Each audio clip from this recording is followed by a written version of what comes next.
चलेला तो टोकेला सोनार सैया जी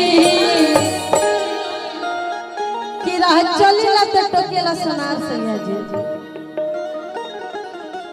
कि राह चलेला तो टोकेला सोनार सैया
चल धक रहिया चाहे चल धक गाली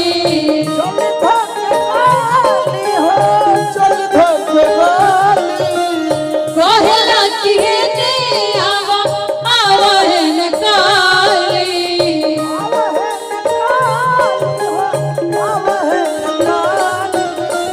चल धक रहिया चाहे चल धक गाली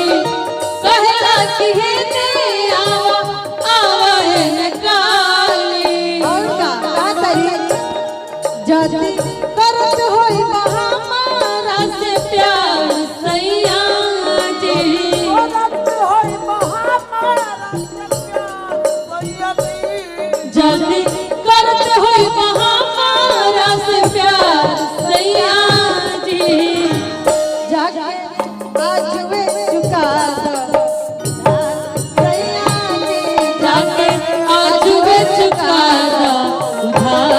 सैया जी